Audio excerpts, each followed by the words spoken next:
November 22 വെള്ളിയാഴ്ച. ലൂക്ക 19:45 മുതൽ 48 വരെ വാക്യങ്ങൾ.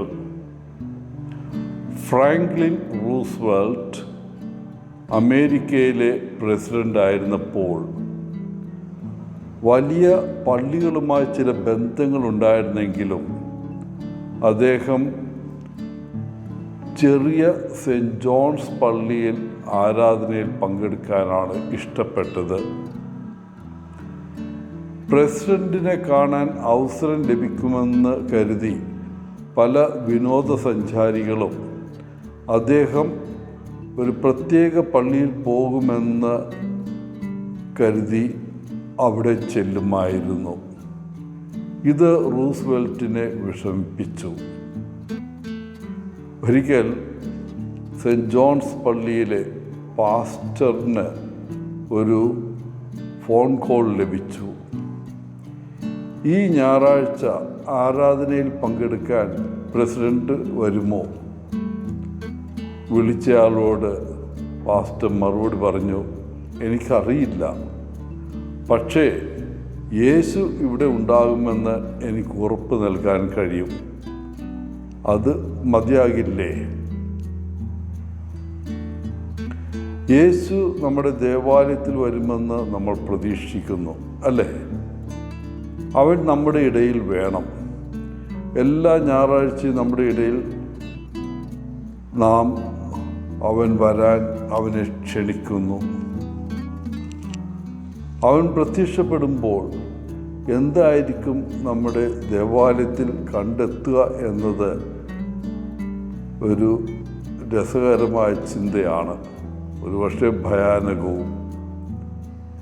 ഇന്നത്തെ സുവിശേഷത്തിൽ യേശു ദേവാലയത്തിൽ പോകുന്ന സംഭവം രേഖപ്പെടുത്തിയിരിക്കുന്നു. ജെറുസലം ദേവാലയത്തിൽ അവൻ അവിടെ കണ്ടത് ഒട്ടും ഇഷ്ടപ്പെട്ടില്ല. യേശു അവിടെ കച്ചവടം ചെയ്തിരുന്നവരെ പുറത്താക്കുന്നു. കാരണം അവൻ ദേവാലയത്തെ സ്നേഹിക്കുന്നു. അവൻ അവർക്ക് ഏറ്റവും നല്ലത് ആഗ്രഹിക്കുന്നു. യേശു കോപാകുലനാണെന്ന് ഇന്നത്തെ സുവിശേഷം വിശേഷിപ്പിക്കുന്നു. പക്ഷേ പ്രശ്നത്തിൻ്റെ അടിസ്ഥാനം യേശുവിനുണ്ടായ നിരാശയാണ്. ഇന്നത്തെ തിരുവെഴുത്തുകളിൽ യേശു മുൻഗണനകൾ കേന്ദ്രീകരിക്കുകയും അതിലായി ആളുകളെ വെല്ലുവിളിക്കുകയും ചെയ്യുന്നു. ദേവാലയത്തിൻ്റെ പ്രധാന ലക്ഷ്യത്തിലേക്ക് മടങ്ങാനാണ് യേശു പറയുന്നത്. തെറ്റായ ബിസിനസ് നിർത്തി കുരിശിൽ പോയി പാപമോചനത്തിലുള്ള അന്തിമ ബലിയായി സ്വന്തം ജീവൻ നൽകുമ്പോൾ യേശു പ്രതീകാത്മകമായും അക്ഷരാർത്ഥത്തിലും ഒരു പുതിയ ചിന്താഗതിക്കായി ലോകത്തെ ഒരുക്കുകയാണ്. ദേവാലയം അല്ലെങ്കിൽ മൃഗബലികൾ ഇനി ആവശ്യമില്ല. കാരണം യേശു തന്നെ നമ്മുടെ സ്ഥാനത്ത് മരിക്കുന്നു. അവൻ്റെ സമ്മാനം സ്വീകരിക്കുന്നവർക്ക് ക്രിസ്തുവിനോടുകൂടെ സമാധാന ജീവിതം വാഗ്ദാനം ചെയ്യുന്നു. യേശുവിൻ്റെ മനസ്സിൽ ദേവാലയം ജീവിതത്തിൻ്റെ ലൗകിക കാര്യങ്ങളിൽ നിന്ന് വേർപെട്ടുള്ള ഒരു സ്ഥലമാണ്. ദൈവത്തിനും മനുഷ്യർക്കും ഒരുപോലെ ഒരു മീറ്റിംഗ് സ്ഥലമായിട്ടാണ് യേശു ദേവാലയത്തെ കാണുന്നത്. അതിൻ്റേതായ പവിത്രത നഷ്ടപ്പെടാൻ അവിടുന്ന് ആഗ്രഹിക്കുന്നില്ല. ദൈവത്തിനും മനുഷ്യനും ഒരുമിച്ച് സമയം ചെലവഴിക്കാനുള്ള ഒരു സ്ഥലമാണ് ദേവാലയം.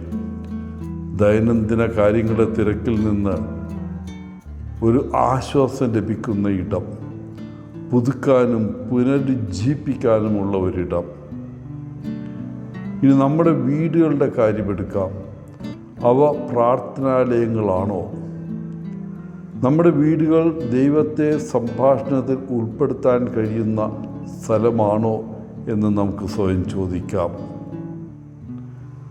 ദൈനംദിന കാര്യങ്ങളുടെ തിരക്കിൽ നിന്നും നമ്മെ വേർപെടുത്താൻ അനുവദിക്കുന്ന സ്ഥലങ്ങളാണോ നമ്മുടെ വീടുകൾ? നമ്മുടെ വീടുകൾ നമുക്ക് നവീകരിക്കപ്പെടുന്ന സ്ഥലമാണോ? മതേതര ലോകത്തിന് നൽകാൻ കഴിയാത്ത ഒരു സമാധാനം അനുഭവിക്കാൻ നമുക്ക് കഴിയുമോ?